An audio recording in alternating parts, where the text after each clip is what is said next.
자, 서한석 후보 자리했습니다. 소개해 주시기 바랍니다. 네, 안녕하십니까. 안산시 상도구에서 예비후보로 활동하고 있는 서한석입니다. 네. 박시영 TV를 통해서 유튜버님들 만나뵙게 해서 반갑습니다. 거기는 경쟁 상대가 누굽니까? 김철민 의원이십니다. 아, 그분도 유명하죠. 네. 대표적으로 이낙연 계열. 아, 이낙연 대표, 전 대표죠? 네. 미국에서 왔을 때 제일 먼저 공항으로 마주 나가신 분입니다. 네. 거기 또 시장도 하시고. 시장도 이제 하셨고, 네. 이성 국회의원이시고, 또, 갑자기 이제 국회 교육위원장도 하셨어요. 네. 전년도 하반기에. 요즘에 지역에서 활동을 열심히 할 텐데 네. 반응이 어떻습니까? 후보님에 대해서. 아, 제가 반응을 이제 점점 좋아지고 있죠. 에스컬레이트 되고 있죠. 올라가죠. 올라가고 느낍니까, 있는데. 그거를? 예, 그걸 좀 느낍니다. 그리고 또 전화도 남 모르시는 분들이 오시고 또 만나고 보면 이제 제가 권당입니다 하고 슬쩍 얘기하시는 분들도 계시고. 아, 권리당원이다? 네, 권리당원이다. 어. 그러면서 이제 그다음에 제가 이제 열심히 사사시 후비고 다니니까. 예. 네. 열심히 하라고, 기분 내라고, 예. 얼굴 표정도 좋고, 제가 좀 생겼지 않습니까? 그런 면에서 보면. 좀 생겼습니다. 맞아요. 호감형이. 우리 저 대표님 덕분인데, 예. 네, 그렇게 해서, 예. 지금 올라가고 있습니다. 네. 네, 열심히 등산하고 있습니다. 네. 네, 좋습니다. 자, 6.1점 후보 자리했습니다. 인사해 주십시오. 예, 반갑습니다. 저는 인천 부평구 의뢰에서 예비후보로 활동하고 있는 유길종입니다.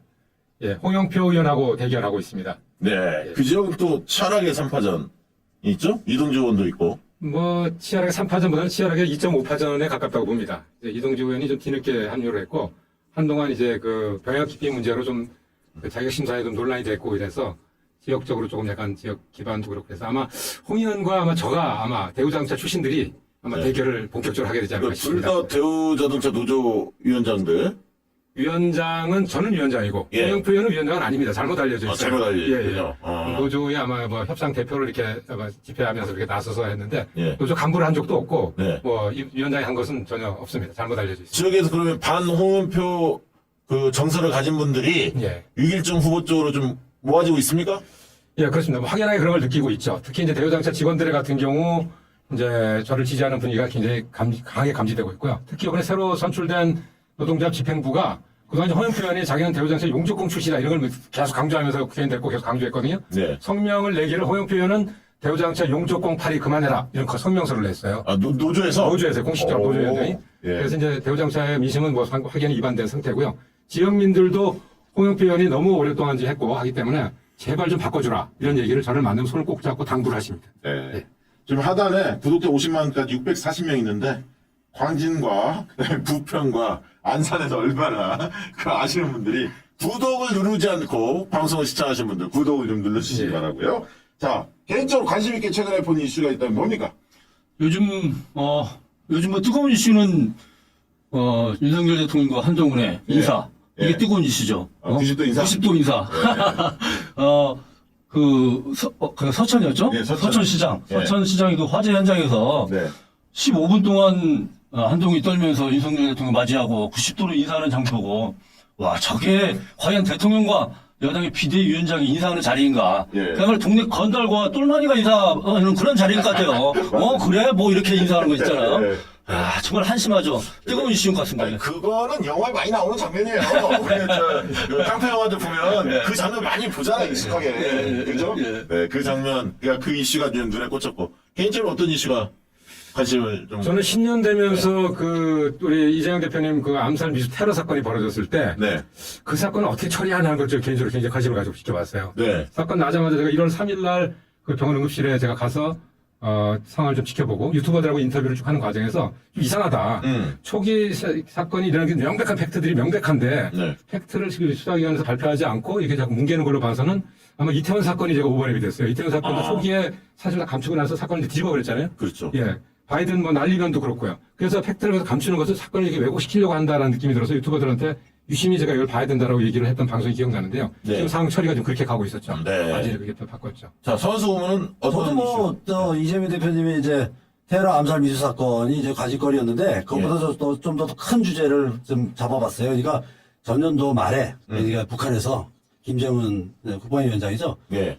조선을 하나라고 하는 민족 개념을 폐기해버렸어요. 맞아요. 예. 네. 그래가지고 이제 그 민족 개념 폐기한 후에 두 개 국가로 그냥 그 국가로 우리를 이제 상정을 하고 그러면 적대 이제 상존하는 적대 국가로 만든다고 하는 거죠. 그게 이제 핵 문제랑 또 관련이 있고 그 무력 사용에 대한 어떤 그 민족이라고 하는 그런 그 개념을 폐기함으로 해가지고 무력 사용을 더 쉽게 하려고 하는 그런 측면이 엿보인다. 참 이거 큰 문제 아니겠습니까? 가장 큰 네. 문제인데 우리 민족에 있어서는 우리나라에 있어서는 큰 문제고 그게 좀 관심사로 떠올랐습니다. 개인적으로 한동훈 비대위원장에 대해서는 어떻게 평가하십니까? 저는 한동훈 비대위원장은 처음 보자마자 그런 말이 있어요. 교연 영색 선인이라고. 이렇게 뭐 비꼬고 뭐 이렇게 비틀고 그런 거는 정치인이나 그 다음에 국민을 가지고 노는 거거든요. 그게. 네. 자기 잣대로 논단 말이에요. 그러니까 자기가 서울대 법대를 나왔으니까 나를 따라올 자가 없다, 내 위에 있는 자가 없다라고 하는 그런 어떤 그런 자의식, 어떤 자만 이런 부분들이 너무 엿보이는 사람이라서 전 쳐다보지 않았습니다, 사실은. 그런 말 듣기 싫으니까. 예, 그래서 뭐 그 뻔하다. 그 얘기가. 예, 이래서 이제 그랬습니다. 어떻게 평가하세요, 한동훈? 한동훈 비대위원장을 보면 장관할 때부터 저는 한없이 가벼운 깃털 뭐 이런 느낌에 가까워요. 굉장히 가볍다 이런 느낌이 들고 뭐 강남에서 버릇없이 공부 좀 잘한다고 버릇없이 키워준 젊었던 철부지 아이들 뭐 이런 느낌입니다. 느낌이 좋다. 예, 예. 뷰가 좋네. 정확하게 네. 그런 느낌입니다. 그렇군요. 어떻게 평가하십니까? 한동훈요? 네. 한동훈은 뭐 이미 정치 생명이 끝났다고 저는 생각이 듭니다. 이거 집에 가야 돼? 이번 총선까지 아마 한동훈 임기가 갈지 안 갈지 이게 관건일 것 같아요. 네. 이게 윤석열 대통령을 극복을 해서 네. 국민의힘의 지지율을 올려가지고 총선에서 이겨라 뭐 이런 임무를 가지고 있는데 네. 윤석열한테 90도로 인사를 하면서 뭐 그렇게 쩔쩔매는 사람이 어떻게 윤석열을 극복하겠어요? 네. 한동훈의 그 정치 생명은 이미 그 장면 하나로 이미 끝났다. 저는 이렇게 평가합니다. 끝났다? 예, 끝났다. 집에 가라? 예. 자, 세 분들이 지역구 활동, 지금 이제 경선을 통과하니까 지역구에서 과연, 통과할 수 있는지, 이게 이제, 관심사인데, 활동하는 모습들에 대해서 저희가 사진을 준비해 오라고 그랬는데, 자, 서한석 후보부터, 투컷, 어떤 사진 준비해 왔는지 한번 보실까요? 한번 띄워주시기 바랍니다. 어제 그제 영하 15도, 영하 11도에서 이제 아침에 출근 이사하는 사진입니다. 부곡동 사거리라고 하는 데서. 춥죠? 예. 네, 뭐 저기서 딱 근데 뒤에 태양이 딱 떠오르지 않습니까? 네. 그 기운을 제가 한껏 받아가지고 예. 이제 올라가겠다. 이제 지역도 바꾸고 뭐 정치도 바꾸고 예. 또 정권 교체도 하는데 저 태양의 기운을 받아가지고 예. 네 일을 하고 있습니다. 지금 안산이 아직 저 통폐합 문제가 아직 마무리 안 됐죠? 네, 그게 마무리 안 돼서 뭐 2월 중에 될 것 같은데 네. 모르겠어요. 그게 확실히 되는 건지 아니면은 그냥 현황으로 유지가 되는 건지. 네. 저는 현황으로 유지가 됐으면 좋겠습니다. 두 번째 사진 한번 보여주시겠습니까?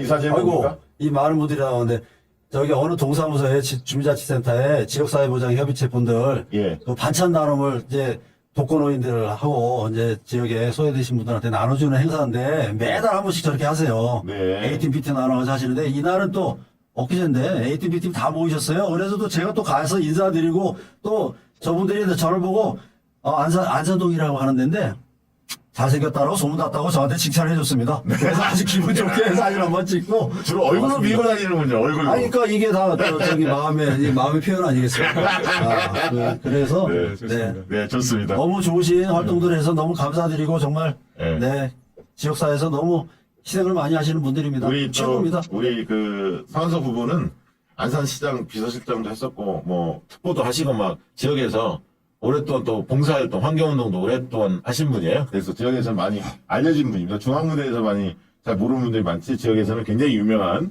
분이십니다. 자, 6.1정 후보님은 어떤 사진 가져오셨어요? 오, 강렬한데, 저거? 예. 이번 활동하는 전철역에서 활동하는 모습이나 사람들을 만나는 모습 사진이 많이 있었고 그걸 올릴까도 생각했습니다만 제 의지를 정확하게 딱 밝히는 것이 좋겠다 싶어서 저 사진을 올렸습니다. 네, 그렇군요. 예, 부평의 혁신을 통해서 새로운 부평의 봄을 열겠다는 의지이고요. 한겨울 바깥으로 결연하게 나아가는 모습입니다. 제가 이제 1980년 5월에 서울의 봄에 서울역에서 청와대로 진군할 때 제가 앞서서 나갔던 서울역의 주역이거든요. 그렇죠. 예, 지도부가 다 도망갔는데 제가 시위대를 이끌고 청와대 앞으로 돌격했던 제 선두에 섰던 사람입니다. 그러니까 서울의 봄 당시가 1980년도였는데 그때 학생운동, 노동운동 세력 중에서 특히 이제 학생운동이 전면에 섰는데 그 중에 한 분이 한신대에서 가장 열심히 싸웠던 분이 바로 6.1종 예, 그렇습니다. 후보님이시다. 함께 나갔던 제 친구 같이 했던 유동훈 연주인은 그 서울역에서 그렇게 되고 나서 광주에 내려가서 광주 도청이 진압돼서 마지막에 유서를 써놓고 들어가서 총상을 입고 사망한 16명 중에 한 명입니다. 친구가요? 예, 친구예요. 같이 서울에서 같이 나갔던 저와 같이 한 가까운 친구인데 예. 그 친구가 가고 유서 내용이 그랬어요. 나는 병든 역사를 위해서 먼저 갑니다라는 유서를 써놓고 도청에 장렬하게 죽으러 들어갔어요. 그 무덤에 가서 제가 맹세를 했죠. 네가 병든 역사를 위해서 못다하고 간 과제를 내가 평생 하마라고 생각하고 저는 목사의 길을 포기하고 노동 현장에 들어가서 33년간 노동운동을 했고요. 노동운동의 그 취지를 가지고 이 역사를 바꾸기 위해서 내가 정치에 진출해서 그 역사를 확장하겠다라는 문제가 좀 나왔습니다. 그래서 80년 5월에 봄 다 못 핀 것 2024년 부평의 봄을 통해서 대한민국의 새로운 봄을 열겠다는 각오를 저 사진에다 담았습니다. 아, 좋습니다. 다음 사진 뭡니까? 이건 뭡니까? 예, 같은 맥락입니다. 6.1종이 부평을 구한다라고 들고 있고, 쓰고 있고, 제 옷을 입고 비자를 쓰고 있는데요. 예, 새로운 기득권 정치, 이 기득권 정치를 청소하고, 새로운 정치 개혁을 이루겠다라는 열망을 가지고 있습니다. 제가 정치에 진입한 이후로 핵심 슬로건이 정치 개혁이라는 화두를 계속 놓지 않고 있는데요. 아무튼 부평 의뢰 새로운 변화를 이루는 과정 자체가 정치 개혁이고 기득권 정치를 청산하는 것이고 또 이 민주당을 올바로 바로 세우는 길이고 대한민국의 새로운 민주주의를 구하는 가장 핵심적인 그 화두다 이렇게 생각해서 부평을 구한다. 좋습니다. 청소하겠다. 이런 자, 얘기를 드렸습니다. 김상진 후보 사진 준비한 거 보여주시죠. 네, 제 사진은 제가 이제 1월 7일 날 출판 기념회를 지역에서 했었는데요. 네네. 저때 사람 엄청 많이 왔다면서요? 예, 아니, 전날 저녁에 예. 막 눈이 오고 엄청나게 추웠어, 날씨가. 네. 그래서 사람이 과연 얼마나 올 것인가. 네, 전날 제가 내탕을 띄었습니다.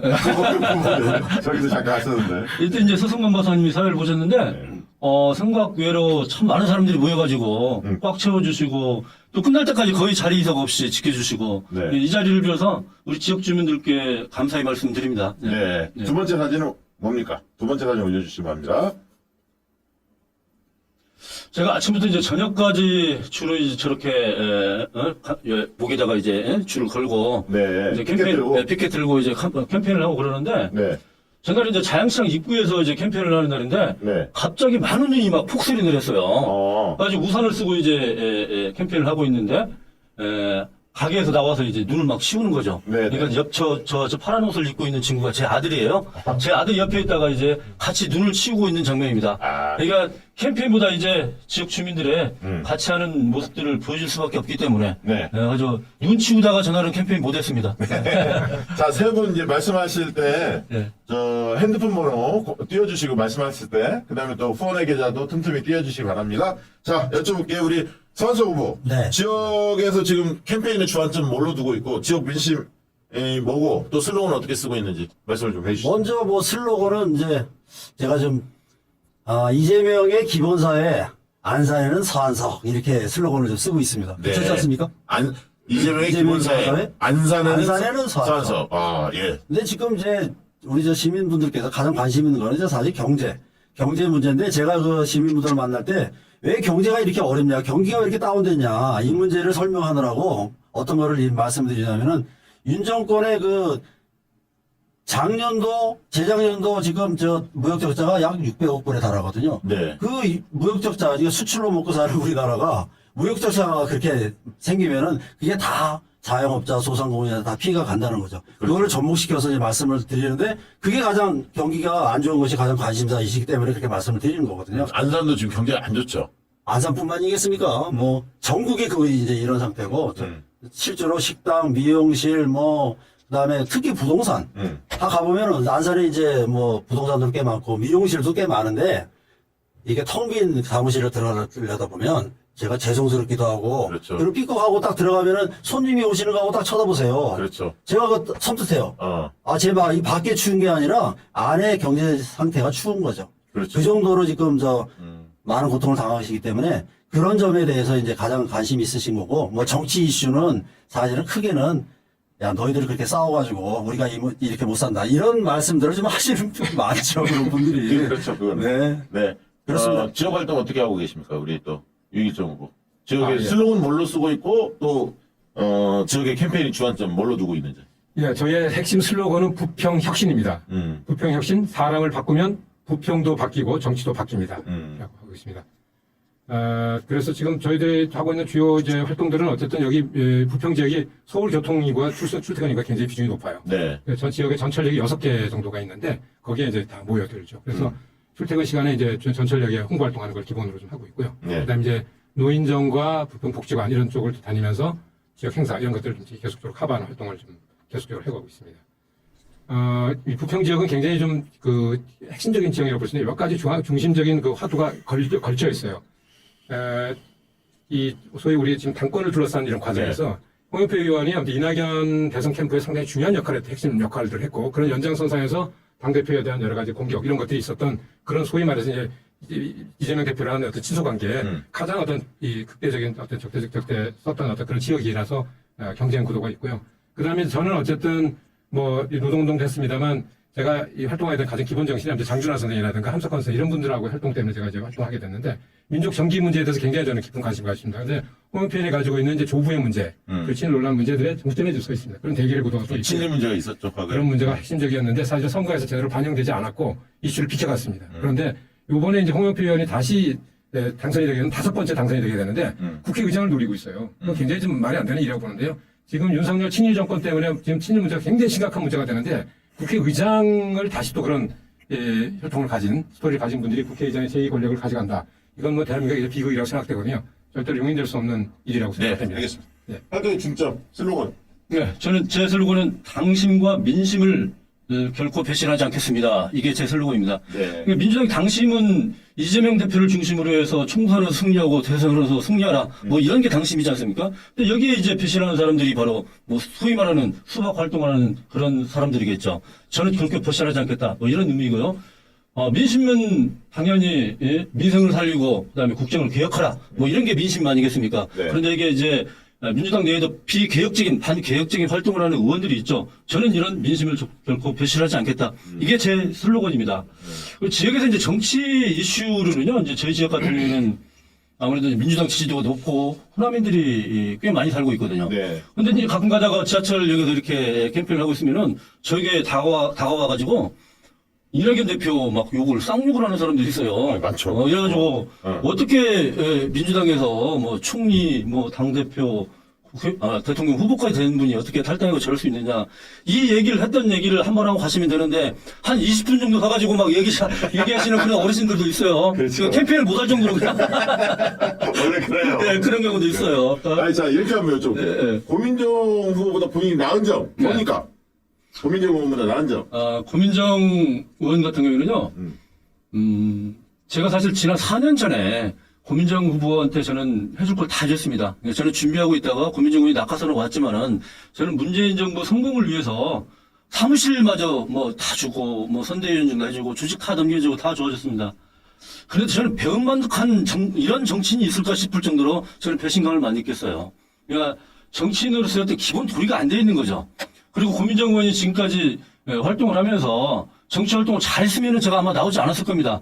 그동안 민주당의 당을 위해서 과연 어떤 행동을 했었는지, 그리고 이재명 대표에 대한 것들도 낮에는 좋은 얘기 했다가 밤에는 다른 얘기하고 왔다 갔다 하는 행위들을 계속적으로 지금까지도 특정 계파의 이익을 위해서 활동하는 듯한 그런 정치 행태를 보이고 있잖아요.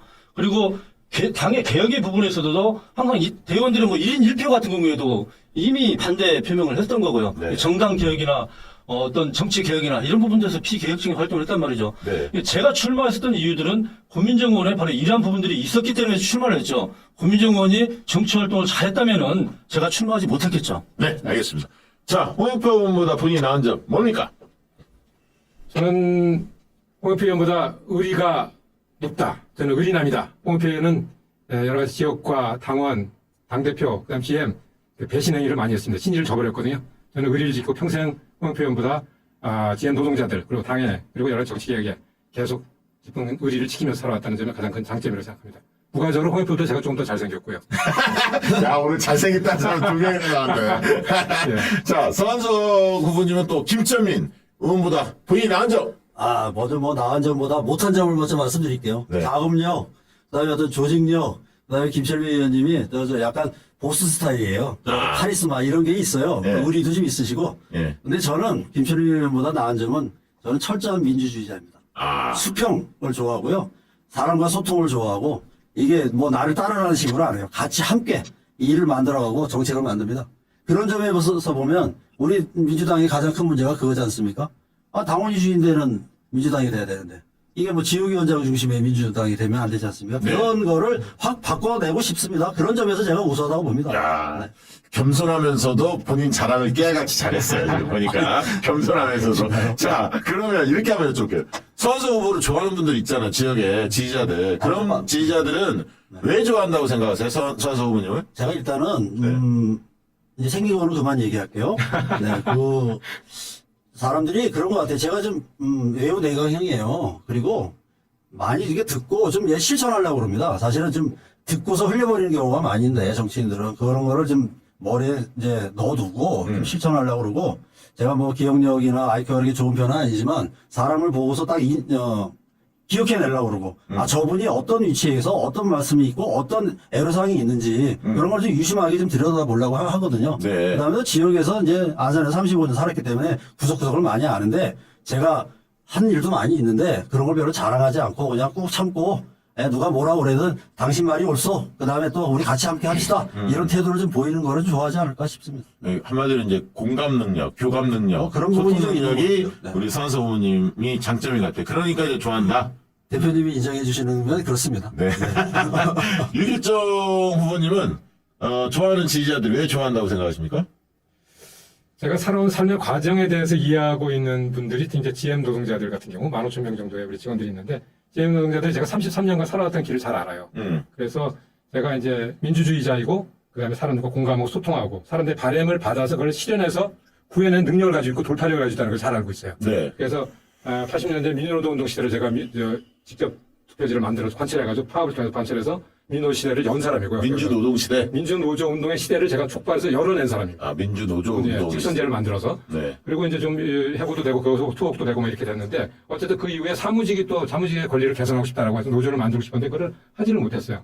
제가 그걸 십자가를 앞에 쳤죠. 그래서 10년간 제가 싸우면서 노조를 만들고 지켜내고 해가지고 현장 노조와 대등하게 통합을 시켜냈습니다. 이건 대한민국의 유일한 사례예요. 그러니까 생산직 노조와 사무직 노조를 통합시켰다는 거죠? 아. 사무직은 이제 옛날에 구사제 역할을 했었어요. 그렇죠. 사무직은 굉장히 저를 잡아서 막 밖으로 납치하고 이랬던 사람들이 사무직 노동자인데 그 노동자들도 계속 당하다 보니까 우리도 노조가 필요하다. 아. 그래서 제가 거기 가서 이제 그거를 닫아 안아서 십자가를 쳤죠. 회사가 엄청난 탄압을 했고 또 해고되고 뭐 여러 가지 했습니다만 그걸 지켜내면서 10년간 제가 십자가를 지고 끝까지 버텨냈더니 이제 노조도 인정을 하고 현장도 그 수익력을 인정해서 노조가 도등하게 이제 통합이 돼서 지금 통합 노조가 됐습니다.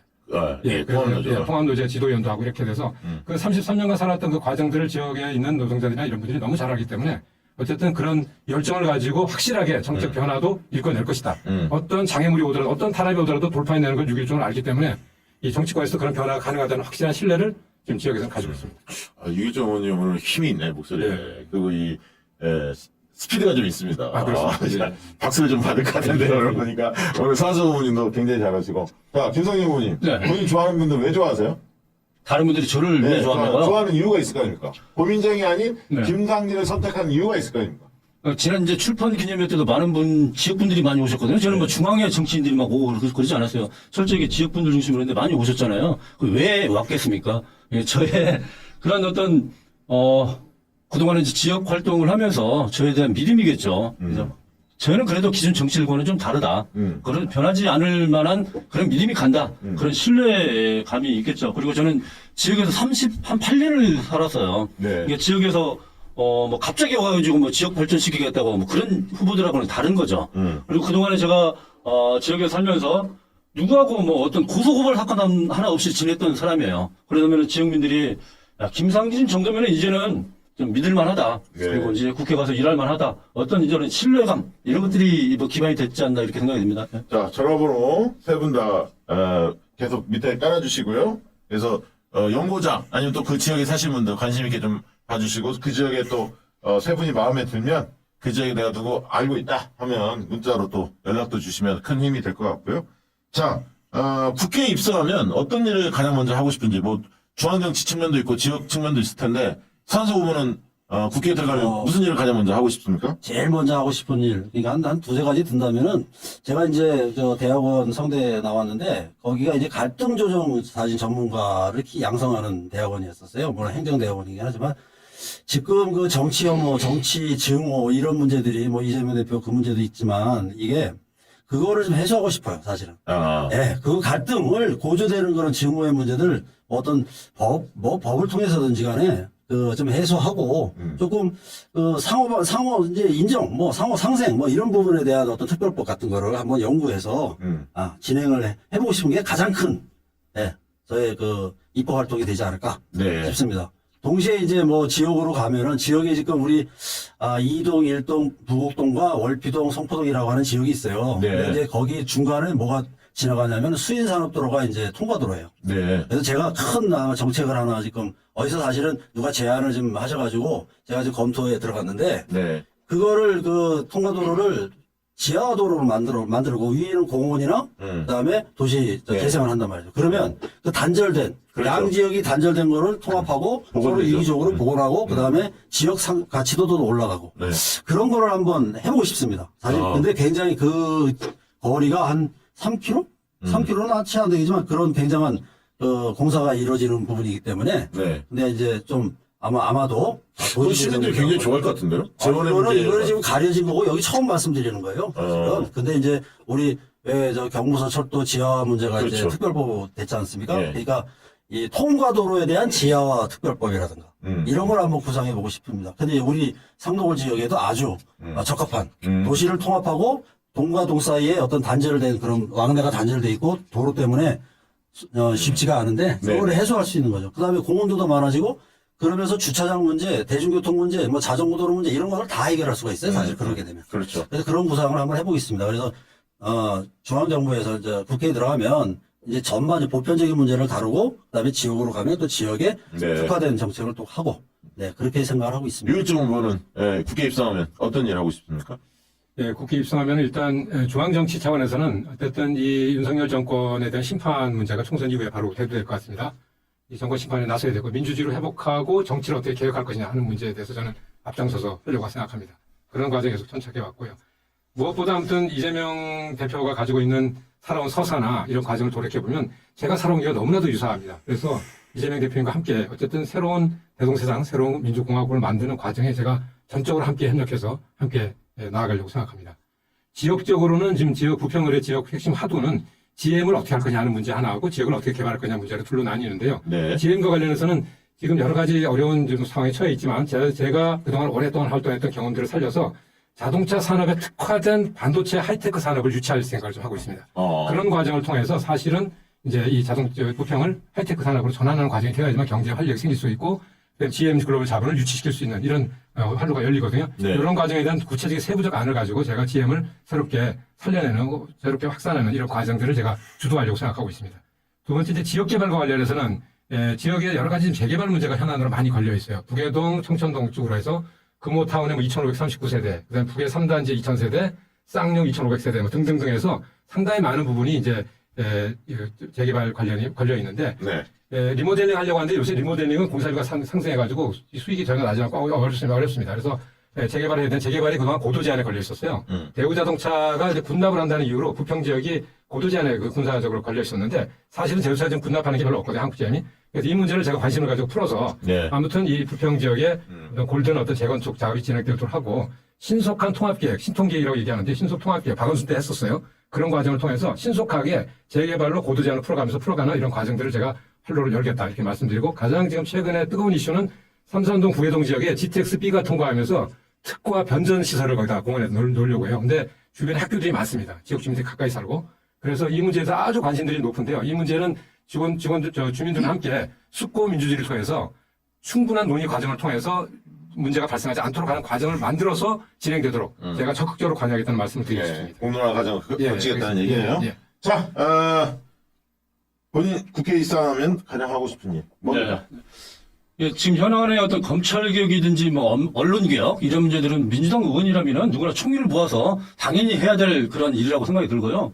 근데 저는 이제 지난 30여 년 동안 청와대 뭐 국회 등 뭐 여러 가지 이 국정 경험을 했고요. 그리고 학교 다닐 때부터 이제 정치학을 공부했고 정치학을 경영교수로 강의까지 했습니다. 그래서 정치 개혁에 대한 이론과 실무를 누구보다 겸비했다고 생각이 됩니다. 그래서 저는 대한민국 정치를 한번 바꿔보고 싶습니다. 따라서 국회에 되면은 제가 되면 바로 이제 하고 싶은 것들이 아까 말했던 정치 신인과 국회의원 현역 간의 불균형 문제 이런 것부터 시작해서 아, 이거 공천들 빨리 손봐야 돼. 그렇죠. 이런 것부터 시작해서 바로 개정안을 제가 낼 거고요. 그리고 국회의원들이 가지고 있는 특권들, 네. 이게 뭐 거칠의 특권이 아니라 실제로 국회의원들의 특권들이 많이 있잖아요.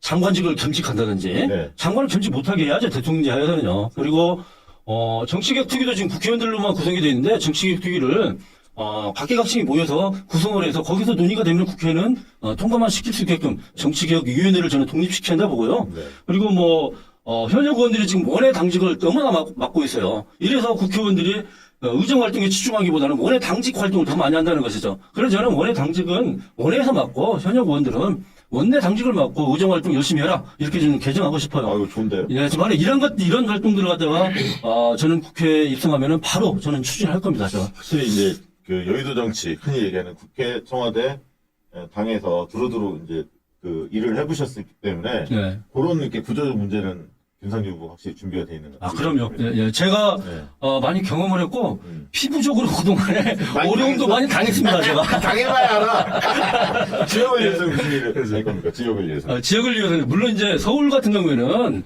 솔직히 얘기해서 예산의 대부분이 서울시 예산이에요. 그렇죠. 사실 국비 예산보다는 국회의원이 뭐 하겠다 이게 사기지. 사실은 뭐 그렇게 맞지 않는 얘기예요. 경기도가 또 달라. 예, 인천하고. 다르죠. 그리고 예를 들어서 시의원이 하는 일, 구의원이 하는 일, 그 일들을 국회의원이 다시 좀 도와서 같이 해주고 뭐 이런 일들이죠. 사실 지역 개발이라는 거죠. 근데 큰 틀의 네. 어떤 지역의 발전 방향 이런 것들은 국회의원들이 좀 잡을 수가 있다고 생각이 들어요. 예를 들어 광진구 같은 경우에는 역세권, 건대역, 그다음 구의역, 강변역의 이 역세권을 어떻게 개발할 것인가. 특히 건대역 같은 경우에는 그 젊은이들이 이제 많이 이제 메카가 된 거죠. 근데 이 지역이 젊은이들이 금방 떠날 수가 있어요. 다른 지역 같이. 그러면은 문화 활동의 중심 공간을 어떻게 만들어낼 것인가. 그리고 뭐 지금 한강변 쪽에는 이제 재건축이 이제 현안이 되고 있거든요. 네. 특히 이제 지금 오세훈 시장이라든지 지금 여당에서는 이제 그걸로 이제 선거 치르려고 그럴 거란 말이죠. 네. 이 부분들을 어떻게 할 것인가. 그리고 지역민지 떨어지지 않게끔 어떻게 공공택지 개발을 좀 많이 할 것인가. 이런 이제 현안들이 있는 것이죠. 근데 이런 부분들은 국회의원들이 큰 아웃라인을 가지고 옆에서 도와주는 역할이죠. 내가 뭘 하겠다, 내가 개발하겠다. 이건 거짓말이라고 봐요, 저는. 많은 분들이 좋아할 것 같은데. 야, 그래요? 당원들이. 자, 그 얘기 한번 드려볼게요. 신인들이 지금 신인으로서 막 뛰다 보면 어려운 점 굉장히 많잖아요. 가장 어려운 점은 뭐예요? 지역구 도전하는. 저는 지난 예비후보 등록 전까지요. 거의 캠페인을 못했어요. 못할 정도가 뭐였냐면요. 이 주요 사거리가 이제 저희 지역에 한 서너 개 있는데 주요 사거리마다 개인의 플랜카드를 4개씩 걸어요. 자기 얼굴을 넣어가지고 이름 넣고 지역위원장들? 네, 지역위원장들이 거기다가 공약성 구호를 걸어놓고 네. 이 사거리에 4개를 걸어놔요. 자기 얼굴을 갖다가. 야, 그러니 어떻게 신인들이 거기 하겠어요. 신인들은 또 현수막 걸지도 못하는데. 시인들은 저녁에 걸리면 다음날 아침 뛰어요. 그렇죠. 네? 저는 또 그나마 2사람이 지역위원장이에요. 저만 정치신이에요. 저만 못 걸어요. 네. 그러니까 저는 뭐 캠페인을 할 수가 없었죠. 그리고 예비 후보 등록하고 나서 이제 캠페인을 시작했는데 요즘 1월 달에는 또 무슨 일이 있냐면요. 네. 1월 달에는 이제 각 구청에서 구정 보고회를 각 동마다 해요. 그렇죠. 구정 보고회를 이제 네. 그 지역의 유력자들이 이제 다 모아놓고 하잖아요. 구청장이 하죠. 구청장이 하는데 이 자리에 지역위원장은 자리 다 만들어 놓고 인사말까 시켜요. 네. 정치신은 자리도 없어요. 예. 들어오는데도 굉장히 어색해요. 알겠습니다. 예, 그런 점이 그래서 저는 인사하고 가서 당당하게 가서 앞에 가서 그냥 육성으로 인사하고 나옵니다. 잘하고 가장 어려운 점이 뭡니까? 신인으로서. 예, 제가 정치하는 이유와도 맞닿아 있는데요. 지역 내에 다선 의원이 되면 지역 정치 카르텔을 형성합니다. 강관 지배권 행사하면서 신인들이 도전 못하게 막고 있는 여러 가지 장벽이 너무너무 많아요. 그런 것 중에 하나가 이제 공천권이나 이런 걸 가지고서 이제 시구위원들을 압박하죠. 여러 가지 의무로 양으로 이제 도와주는 분들이 있습니다만 나서지를 못해요. 나서면 이제 아웃된다 이런 얘기를 그렇죠. 하고. 대놓고 지금 홍준표 의원 지역 같은 데서는 줄 세우기 한다는 거죠. 줄 세우기도 하고요. 그다음에 뭐 일부러 소문을 내는 건지 뭔지 홍편에 뒤끝이 장렬이야. 너 잘못 가면 죽어. 이런 얘기를 공고를 합니다.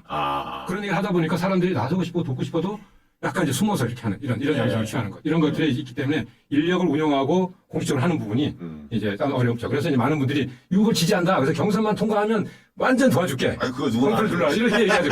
아니, 그건 누가 얘기 못해. 그런데 이제 이게 현실이라는 겁니다. 그런 정도로 이게 기성의 정치권의 이 정치 카르텔의 어떤 지배력이라는 것들을. 이런 거를 확신해야 사실은 됩니다. 이게 기득권 정치죠. 우리 시청자들이 많이 아셔야 돼. 예. 그러니까 현역들에 비해서 신인들이 얼마나 불편한, 이렇게 불리함에 놓여 있는지 지금 말한 대로 홍보 활동의 제약, 뭐 예를 들면 당원 DB가 없는 그렇죠. 거 지금 말한 대로 줄 세우기 하니까 거기서 대의원들이나 뭐 이렇게 좀 그래도 지역에서 열심히 활동한 사람이 돕고 싶어도 눈치를 보고 예. 현역원 눈치를 보고 못 돕는 이런 게 지금 어렵다는 거잖아요. 예. 지금. 그게 그러니까 현실적인 선수 거예요. 공무는 예. 뭐, 계란으로 바위치기다 그런 말들은 이제 너무 뭐 딱지가 않도록 들었고요. 인지도 문제죠. 인지도 문제인데, 그것보다 사실 더 좀 마음에 이렇게 와닿는 거는 정치 혐오가 하도 극대화되다 보니까 도매꿈으로 처리가 되는 거죠. 너라고 별 수 있냐. 아 그것도 그래요. 네. 맞아. 그런 저는 이제 다가가서 충분하게 설명드릴 시간도 없잖아요, 사실. 네. 뭐 말씀을 못 드리는데, 근데 이제 미리 그냥 예단을 하시는 거죠. 왜? 기존 정치인들이, 앞에 선배 정치인들이 다 배려놨어요, 정치를. 그러니까 저도 정치 시인도 그냥 바로 시궁창으로 들어가는 거죠. 그런 거에서 사실 마음 아픕니다, 사실. 그래서 이제 충분한 시간이 있다고 한다면, 기회가 주어진다고 한다면, 저는 끊임없이 지역 시민들하고 우리 유권자들하고 토론을 하려고 합니다.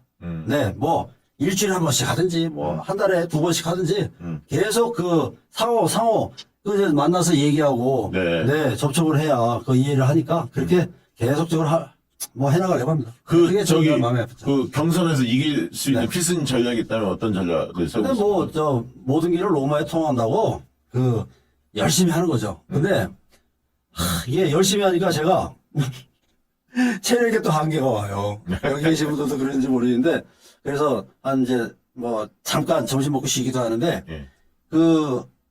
저하고 제가 명함을 줄 때도 저랑 눈이 마주쳤다 그러면 그분한테는 반드시 명함을 드립니다. 손을 춥더라도 하고. 그래서 꼭 손을 이제 받으시면은, 추운데, 여기서 명함 받으셔서 손 시려운데 감사드립니다. 꼭 그런 인사를 해요. 네. 그러면서 다가가는 거죠. 먼저 다가가고 필승 전략이 그것밖에 없어요. 무슨 특별한 거를 한다 그러면 다 안 믿으세요. 네. 정치인들이 다 그냥 하는 그러니까 말이야. 인간적이면 네, 사람 그런 됨됨이로 부분이나 승부를 본다. 네, 그런 부분들이 이제 쌓이다 보면 임계치가 딱 온다. 그게 이제 얘기 안 해도 저 사람들이 알아준다. 우리 유권자들이 알아주는 그 곡점이 올 것이다. 변곡점이 올 것이다. 저는 그걸 믿고 하고 있습니다. 네. 네. 아니 사실 제가 정치권에 여러 인사들을 보지만 서한석 후보는 굉장히 맑은 사람이에요. 그리고 정도를 얻은. 약간 저는 지난번 저희 방송 나와서 한번 해보니까 그런 느낌이 들어서 아무튼 잘 되기를 바라겠습니다. 개인적으로. 1.5번은 경선 필승 전략이 뭡니까? 방금 서한 후보는 맑다고 말씀하셨는데, 네. 저도 개인적인 페이스북에 슬로건이 인간을 맑게 세상을 밝게 라는 식으로 써왔어요. 저도 맑은 사람입니다. 예, 경선 필승 전략은 주민들에게 제가 가진 진정성을 알리는 것에서 저는 승부를 보려고 합니다. 제가 살아온 과정에 대해서는 누구보다 자신이 있거든요. 오랜 기간 민주주의를 살아왔고 서민과 노동자들을 위해서 제 진정성을 바쳐왔고 어떤 고난과 십자가도 마다하지 않고 다 받았습니다. 그래서 부평 40년, 그다음에 한국GM 33년 일관된 의지를 가지고 변하지 않고 제가 살아왔던 그 길을 사람들에게 얼마만큼 진정성 있게 알리느냐에 승부가 달려있다고 보고요. 네. 그 과정이 지금 굉장히 진정성 있게 많이 다가가서 제가 상당 부분 지금 분위기가 좋습니다. 가는 대로 아무튼 꼭 반드시 홍영표 의원을 꺾어달라는 당부를 하는 분들이 손을 잡고 신신당부를 하셔요. 그동안 부평에는 홍영표 의원만 있는 줄 알았다고 합니다. 네, 여기는 결선 투표가 필요할 것 같아요. 예, 네. 그래서 제가 플랜카드 걸었을 때 너무나도 감격했대요. 여기 부평에도 새로 나올 다른 대안이 있구나라는 사실에 감동했다면서 감동의 전화를 저한테 보내주셔요. 반드시 꼭 이어달라고 하는 분들이 계속 많이 오시기 때문에 네. 지금 현재 이제 그런 것들이 쌓여서 굉장히 아무튼 좋은 결과의 느낌들을 지금 실제로 확인하고 있습니다. 예. 경선 전략, 필승 전략 뭡니까? 이제 저도 비슷한 말씀이 들 것 같아요. 이제 지역에서 이제 한 달 정도 제가 이제 캠페인을 했는데 뛰면 뛸수록 제가 자신감을 많이 얻습니다. 지역민들 만나게 되면은요. 지역에서 이미 고민정 의원에 대한 평가는 어떤 실력적인 면이나 국회의원의 자질 면에서 문제 제기를 하는 분들이 많이 있고요. 그리고 우리 당원들 같은 경우에는 어떤 특정 계파의 그런 활동에 대변인 역할을 하는 활동에 대한 것들에 대한 이제 문제 제기를 하는 분들도 많이 있고요. 그래서 이미 고민정 의원에 대한 평가는 이미 어느 정도 됐는데 문제는 이제 김상진을 아느냐의 문제이죠. 그래서 저는 이제 진짜 아침부터 저녁까지 뜁니다만은 정치인으로서의 그 한계가 분명히 있어요. 알리는데. 근데 알리면 알릴수록 저는 제 지지도는 높아질 것이다. 그리고 앞으로 한 달 정도 이제 경선까지 남았는데 네. 제가 열심히 뛰면은 충분히 극복할 수 있다. 그렇게 생각이 됩니다. 이제 얼마 있으면 이제 면접을 볼 텐데 공관위원들 앞에서 네. 어떤 점을 강조하고 싶습니까? 저는 지난 이제 두 번의 총선에서 선당 후사를 했습니다. 2016년도에 민주당 후보로 출마를 해서 추미애 당시에 의원하고 경선을 했는데요. 제가 6대4로 졌어요. 여론조사 비슷한 경선을 했는데요. 당시에도 저는 이제 경선 승복을 하고 선대위원장을 하고 추미애 대표님을 도왔습니다. 당시에. 네. 그리고 4년 후에 또 열심히 준비를 했는데 고민정 후보로 이제 전략 공천을 내렸죠. 당시에 많은 분들이 저에게 무소속으로 출마하라고 권유를 했지만은 저는 당시에 문재인 정부 성공을 위해서 또한 승복을 하고 고민정 후보의 선대위원장을 했습니다. 그리고 열심히 또 도왔습니다. 선당 후사를 2번이나 했죠. 다른 사람들 같은 경우는 이낙연 대표가 탈당했잖아요, 이미. 그래서 저는 뭐 그러지 않았습니다. 민주당을 지키고 지금까지 있습니다. 이런 부분들을 저는 민주당에서 알아줘야 된다고 생각이 들고요. 그리고 두 번째는 그동안 이제 청와대나 뭐 국회, 국정원, 뭐 중앙인사위원회, 그리고 뭐 대학에서, 기업에서 많은 국정 경험했습니다. 바로 이런 국정 경험 살려서 충분히 국회의원 할 수 있는 준비했다. 그리고 네. 광진구에서만 이미 38년을 넘게 살고 있는 진정한 광진 사람이다. 이런 것들을 어필할 생각입니다. 되게 아마 자기소개 발언 1분 정도 되니까. 임팩트 1분 넘었나요? 되게 1분 정도 줘요. 그리고 막 이제 추가 질문 나오니까 맞습니다. 임팩트 있게 예. 다시 할 겁니다. 어떤 점을 강조하고 싶습니까? 면접에서? 저는 준비된 후보라는 점을 강조하고 싶습니다. 아까 말씀드렸듯이 부평에서 40년을 지냈고 대우정치 33년을 지내면서 모든 어떤 그 과제들에 대한 지역 현안 이런 부분들에서 통달을 하고 있고요. 그다음에 제가 살아온 길의 과정에서 시대와 역사 의식에 입각해서 이런 정치 이야기나 이 시대에 맞는 과제를 해결할 정치권에 뛰어들었기 때문에 오랜 과정의 단련과 준비를 통해서 준비되었기 때문에 이 시대에 맞는 적합한 준비를 하고 등장한 후보다는 점을 강조하고 싶습니다. 네. 서한수 후보님은? 저는요, 기득권을 내려놓을 뿐만 아니라 기득권을 혁파하겠습니다. 우리 정권을 빼앗기고 또 우리 국격이 실추된 이 상황을 만드는 것에는 민주당의 책임이 크거든요. 그래서 민주당이 그야말로 기득권, 특권, 이런 그 기득권 정당이라고 하는 오명을 씻어내기 위해서는 저 자신부터 기득권을 아예 없애버려야 돼요. 그러니까 선당 후사도 정신도 중요하지만 선국 후당 무사 정신도 필요하다.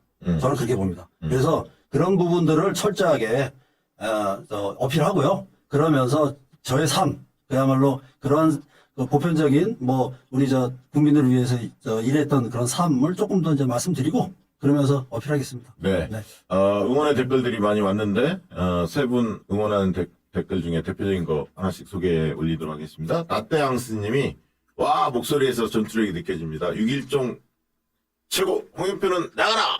이런 댓글 주셨고요. 맛있게 자취생활님, 안산상로 너무 발전이 정체됐습니다. 서한수 후보님, 꼭 해결해 주십시오. 라고. 같이 해결해 가요. 네. 그리고 안명희님, 행정에 밝은 김상진 후보를 뽑읍시다. 여러 곳에서 경험 쌓은 인물을 뽑아야 지역이 살고 나라가 삽니다. 라는 응원 댓글 주셨고요. 자, 끝으로 마지막 지역 주민들에게 호소하는 말 한마디씩만 남겨뒀습니다. 한마디씩 해주시죠. 예, 광진 국민 여러분, 그리고 박시영 TV 시청자 여러분, 저는 그동안 청와대, 국회, 국정원 등에서 30여 년 동안 국회의원을 준비했습니다. 그리고 광진구에서만 한 38년 정도를 살았던 진정한 광진 구민입니다. 이제 광진구와 그리고 나라를 위해서 일할 수 있는 기회를 한번 갖고 싶습니다. 열심히 노력하겠습니다. 지지 많이 해주시기 바라고요. 그리고 요즘 정치 문제가 많은데요. 말로만 하는 정치인들이 너무 많아서 그렇습니다. 말은 입에서 나오는데 그리고 그 입으로만 말을 해서는 안 됩니다. 사람은 가슴에서 말을 해야지만이 진정한 울림이 있게 됩니다. 저는 가슴에서 나오는 진정한 정치하겠습니다. 감사합니다. 네, 김상진 후보 후원 계좌 한번 띄워주세요. 웹차고. 마지막에 한번 더 강조해줘야지. 신한은행 110-562-152061. 김상진 후보에게 후원을 하실 분들은 후원해 제가 이거 오늘 처음 공개하는 거예요. 아, 그래요? 지금까지 한 번도 공개하지 않았는데 예. 이 자리를 위해서 지금 준비해가지고 왔습니다. 아, 그래요? 예, 예. 후원에 인재 결성이 됐군요. 인재 결성이 있습니다. 아, 사진이 잘 나왔습니다. 아, 그래요? 1편 인심, 1편 당시. 좋습니다. 예. 한 10년 전 사진 같은데. 이제 한 달 됐습니다. 한 달. 안 나였습니까? 네. 서한석 후보님, 자, 마지막 지역 네. 주민들께 한 말씀. 네. 안산 상동을 당원 동지 여러분 또 시민 여러분. 경제와 정치가 이렇게 엉망인 상황은 또 민주당이 혁신을 계기를 했기 때문이기도 합니다. 이제 다시 민주당은 새롭게 쇄신을 해서 우리 경제도 일으키고 정치도 또 바로잡아야 됩니다. 이런 모든 것은 사실은 기본이 잘 다듬어진 그런 정치인이 만들어낼 수 있는 것이거든요. 저 서한석 기본기가 잘 갖춰져 있습니다. 그래서 다시 한번 우리 상록 시민 여러분과 당원 동지 여러분께 저의 모든 것을 바쳐서 우리가 이 나라와 우리 지역사회의 발전을 위해서 헌신하고자 합니다. 네, 적극 응원해 주십시오. 감사합니다. 네, 고맙습니다. 서한석 후보님 후원 계좌 한번 올려주시기 바랍니다. 후원 계좌가 없습니다. 아, 없습니까? 네, 네. 다음 주에 합니다. 네. 유일정 후보님 마무리 발언. 아, 예, 이건 적극적으로 나왔네. 내려주세요, 그거는. 네. 마지막 말씀하시죠. 예. 부평 구민 여러분, 그리고 박시영 TV의 전국 시청자 여러분, 반갑습니다. 저는 지금 부평을에서 지금 현역 의원 1명과 비례의원 1명, 2명의 의원과 지금 상대하고 있습니다. 지금 현역 의원들이 그동안 21대 잘해왔다면 우리가 이런 어려운 상황을 맞이하지 않았겠죠. 현역 의원들에게 여러 가지 그런 책임감이 필요하다고 생각됩니다. 저는 어떤 지역 구민들에게 이렇게 말씀드리고 싶어요. 중진들이 하면 뭘 좀 잘할 것 같다라는 기대, 이런 것들을 우리가 그동안 많이 가졌는데 그렇지 않습니다. 지금 부평은 변화가 필요한 시기거든요. 바꿔야 된다. 바꿔야지만 부평이 살고 GM도 살고 이 나라 정치도 살고 나라가 삽니다. 그런 변화의 불꽃을 부평 주민 여러분들이, 전국에 있는 부평을 아는 많은 분들이 지인들을 찾게 해주셔서 꼭 변화가 일어날 수 있도록 도와주시기 바랍니다. 저는 어쨌든 큰 자리, 높은 자리 가지 않았습니다. 서민들과 함께 바닥에서 함께 열심히 살아왔던 그 정신으로 이 세상을 변화시키고자 합니다. 이런 게 이재명 정신 아닙니까? 그런 과정을 통해서 부평의 새로운 혁신을 이루고자 하니까 부평 혁신의 길에 부평 주민 여러분, 당원 여러분들이 나서주셔서 저 6.1정을 국회로 나갈 수 있게 도와주신다면 제가 이런 확실한 변화 그리고 새로운 세상을 여는데 일조하겠습니다. 여러분 꼭 도와주십시오. 감사합니다. 후원에 오늘 만들었습니까, 지금? 아니, 오늘 지금 후원회장님이 우리 촛불 집회 들어와서 발언하시는 우리 김상근, 유명한 김상근 목사님, KBS 네, 사장님을 네. 후원회장으로 모셨는데 그 후원의 회계로 된 통장을 만들었는데 네. 후원 회장님 통장이 지금 막 개설을 지금 하고 있는 중이거든요. 다음에 연락 또- 오기로 했는데 지금 올릴 광고를 대신 지금 네. 아직 도착이 안 네, 됐나 본데 예, 게시하겠습니다. 네, 나중에 한 번 더 소개해 드리도록 하고요. 슈퍼챗 수박시러님이 고민정은 이제 그만. 준비된 후보 광진은혜는 김상진으로.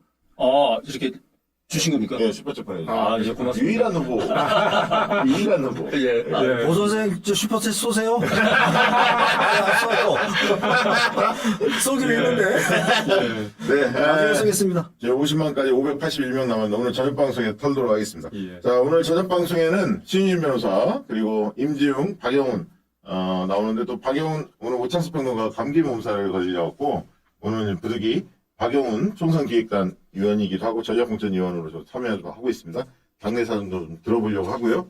또 신유진 변호사가 활력소죠. 굉장히 유쾌한 시간 가질 수 있을 것 같습니다. 그 후원의 계좌를 저를 소개 못 시켜주셨는데 네. 대신에 저는 6.1종과 부평혁신이라는 유튜브 TV를 만들었거든요. 네. 6.1종과 부평혁신 좀 검색하셔서 많이 구독해 주십시오. 아니 뭐 제가 소개 안 시키려고 하는 게 아니라 아직 안 됐잖아요. 자, 오늘 방송은 이것으로 마치도록 하겠습니다. 고맙습니다. 감사합니다. 열심히 하겠습니다. 감사합니다.